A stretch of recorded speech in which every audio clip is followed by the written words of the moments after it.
बिस्मिल्लाहिर्रहमानिर्रहीम। मैं Gauhar Farid, physics department. आज जो हमने टॉपिक स्टार्ट करना है वो है लैमिनार एंड टर्बुलेंट फ्लो। इसकी अगर बात की जाए तो ये सामने आप लोगों का दो फ्लो मेंशन है। एक फ्लो है लैमिनार और दूसरा फ्लो कौन सा है? Turbulent flow.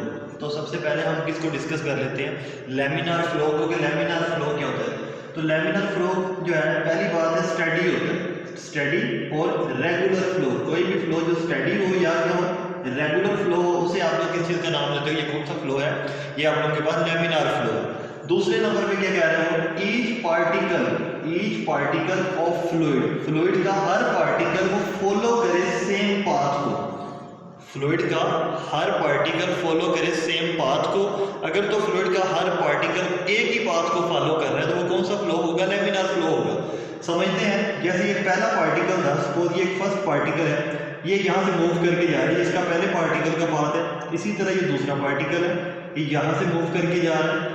अब जो पहला पार्टिकल जब यहाँ से मूव करके गया, इसके बाद जो सेकंड पार्टिकल इसी पाथ को अगर फॉलो करता है और थर्ड भी इसी पाथ को फॉलो कर रहा है, इसका मतलब ये फ्लो हमारा कौन सा है, लैमिनार।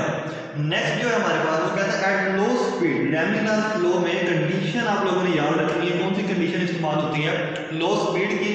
और fluids the flow is laminar, जब फ्लूइड जो है वो स्लो स्पीड पे मूव कर रहे होते हैं तब उनका फ्लो क्या होता है, लैमिनार फ्लो होता है। नेक्स्ट जो हमारे पास पॉइंट आ रहा है वो कहता है इन लैमिनार फ्लो में the stream lines does not intersect each other. जो स्ट्रीम लाइंस होती हैं वो आपस में इंटरसेक्ट नहीं करती। अब स्ट्रीम लाइन क्या होती है, कोई भी फ्लूइड है उसका एक पार्टिकल जब मूव करके जा रहा है, उसका जो पाथ है उस पाथ को आप लोग क्या कहते हो, ये स्ट्रीम लाइन है। यहाँ पे हमें नजर आ रहा है कि ये पहला पार्टिकल था, यहाँ से मूव करके गया तो ये पहले पार्टिकल की स्ट्रीम लाइन आ गई। उसके बाद ये दूसरा जो आप लोगों का मॉलिक्यूल है वो मूव करके जा रहा है, यहाँ से दूसरे की स्ट्रीम लाइन बन गई। उसके बाद यहाँ से थर्ड आ जाएगा, इसके बाद कौन सा आ जाएगा, फोर्थ आ जाएगा, फिफ्थ आ जाएगा, और उसके बाद सिक्स, और उसके बाद कौन सा आ जाएगा, nth मॉलिक्यूल आएगा। तो ये मूव करके जा रहा है, एक पार्टिकल के बाद दूसरा पार्टिकल जा रहा है, दूसरे के बाद तीसरा जा रहा है। इसी तरह हर पाथ पे अलग-अलग पार्टिकल मूव करके जा रहा है और हर पार्टिकल की अलग-अलग क्या बन रही है, स्ट्रीम लाइन बन रही है। इस डायग्राम में आप लोगों को नजर आ रहा है कि कोई भी स्ट्रीम लाइन जो है वो एक दूसरे को इंटरसेक्ट नहीं कर रही। तो जब कोई भी स्ट्रीम लाइन एक दूसरे को इंटरसेक्ट नहीं कर रही होती तो वो फ्लो कौन सा होता है हमारे पास, वो लैमिनार फ्लो होता है। अब इसकी एग्जांपल्स की अगर बात की जाए तो flow of water in the canal, जो आप लोगों के पास वाटर है अगर कैनाल में मूव कर रहा है तो तब वो फ्लो कौन सा हो जाएगा हमारे पास, वो लैमिनार फ्लो काउंट होगा। उसके बाद जो है वो कहता है flow of water in the horizontal pipe. जब आप लोगों के पास जो वाटर है वो कौन से पाइप में मूव कर रहा हो, हॉरिजॉन्टल पाइप में अगर मूव कर रहा हो तब वो फ्लो कौन सा होता है हमारे पास, वो लैमिनार फ्लो होता है। अब हम बात किसकी करेंगे, अब हम बात करेंगे हमारे पास जो है टर्बुलेंट फ्लो, उसकी बात करेंगे। तो टर्बुलेंट जो फ्लो है ये लैमिनार फ्लो की बिल्कुल अपोजिट है। अब वहां पे हमने पढ़ा था कि लैमिनार फ्लो जो होता है वो स्टेडी होता है और साथ में उसके यहाँ पढ़ा था कि वो रेगुलर भी होता है, स्टेडी होता है और रेगुलर भी होता है।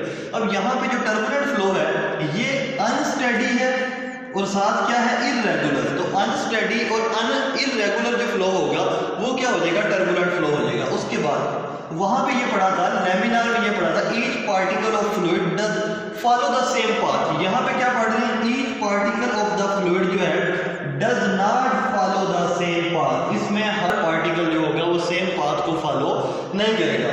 वहां पे क्या पढ़ा था कि लो स्पीड के बारे में पढ़ा था कि जो लो स्पीड फ्लूइड्स होते हैं वो क्या होते हैं, लैमिनार फ्लो को एस्टैब्लिश करवा रहे होते हैं। यहाँ पे at high speed of fluid, जब फ्लूइड जो है हाई स्पीड से मूव करना शुरू कर दें द फ्लो इज टर्बुलेंट, तो हमारे पास जो फ्लो क्या हो जाएगा, वो टर्बुलेंट हो जाएगा। नेक्स्ट जो हमारे पास आ रही है बात, वो आ रही है in turbulent flow. Turbulent flow में the stream line intersect each other. Turbulent flow में आप लोगों को पता चल रहा है कि जो स्ट्रीम लाइन होती हैं वो एक दूसरे को क्या कर रही होती हैं, वो इंटरसेक्ट कर रही होती है, जबकि लैमिनार फ्लो में स्ट्रीम लाइन एक दूसरे को इंटरसेक्ट नहीं कर रही थी।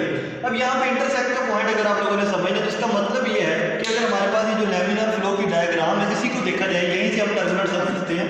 तो इस डायग्राम में आप लोगों को नजर आ रहा है, अगर इसके रास्ते में आप लोग कोई एब्स्ट्रैक्टर रख देते हो, ये एक एब्स्ट्रैक्टर रख दिया। अब यहाँ से क्या होगा, ये लाइन जो है ये स्ट्रीम लाइन ये स्ट्रेट मूव करने की बजाय क्या करेगी, यहाँ से इस तरह से मूव करेगी। दूसरी जो स्ट्रीम लाइन है यहाँ से आएगी यहाँ तक और उसके बाद इस तरह से मूव करना शुरू हो जाएगी। ये स्ट्रीम लाइन यहाँ से आएगी और इसके बाद यहाँ से मूव करना शुरू हो जाएगी। इसी तरह ये स्ट्रीम लाइन यहाँ से आके और किधर से मूव करना शुरू हो जाएगी, इस तरह से मूव करना शुरू हो जाएगी। सेम यही 4 स्ट्रीम लाइन हमने कंसीडर की है। पहली स्ट्रीम लाइन जो है, अब इसका पाथ देखा जाए तो इसका पाथ जो है वो इस साइड पे है, लेकिन सामने उसके एब्स्ट्रैक्टर है जिसकी वजह से इसका पाथ क्या हो गया, चेंज हो गया। फ्लो में स्ट्रीम लाइन जो है आपस में एक दूसरे को क्या कर रही होती है, इंटरसेक्ट भी कर रही होती है। इसके बाद इसकी एग्जांपल की बात की जाए, इसकी एग्जांपल में जो पहली एग्जांपल आ रही है वो है flow of the water at the sea shore, कि पानी का फ्लो कहाँ पे, जो सी शोर पे डिस्कस हो रहा होता है, वो किसकी एग्जांपल है, वो टर्बुलेंट फ्लो की एग्जांपल है।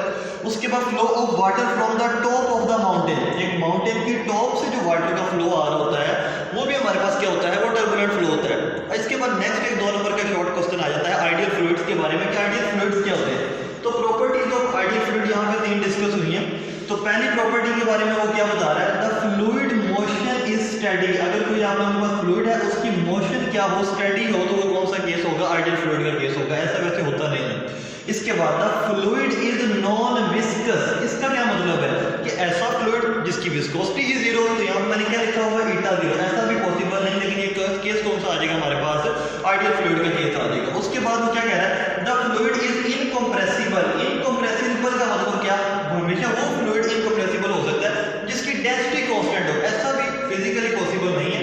तो यहाँ पे आप लोगों ने डेंसिटी क्या लिखी हुई है, कांस्टेंट लिखी हुई है। उसके बाद जो है डिपेंडेंस ऑफ टर्मिनल वेलोसिटी, जो टर्मिनल वेलोसिटी हमने पहले टॉपिक में पढ़ी हुई है, उसकी डिपेंडेंस के बारे में 2 नंबर का शॉर्ट क्वेश्चन आ जाता है। इसका आप लोगों ने आंसर कैसे करना है, as the terminal velocity is given by, terminal velocity is given by, terminal velocity का फार्मूला लिख दिया, vt is equal to 2 rho g r square over 9 eta, 2 rho g r square over 9 eta। अब यहाँ पे जिन factor पे ये depend कर रही होती है उनको मैंने ग्रीन मार्कर से लिख दिया। तो पहला जो फैक्टर यहाँ पे डिस्कस हो रहा है कि किस पे डिपेंड कर रही है, डिपेंड कर रही है डेंसिटी पे। किस पे डिपेंड कर रही है, डेंसिटी पे डिपेंड कर रही है, रेडियस पे डिपेंड कर रही है, उसके स्केल पे, और साथ किस पे डिपेंड कर रही है, कोएफिशिएंट ऑफ विस्कोसिटी पे। तो पहला फैक्टर क्या है, terminal velocity depend upon the density. Next क्या है, terminal velocity depend upon the scale of the radius. और थर्ड वन क्या आ जाएगा, terminal velocity depend upon the coefficient of the viscosity आ जाएगा।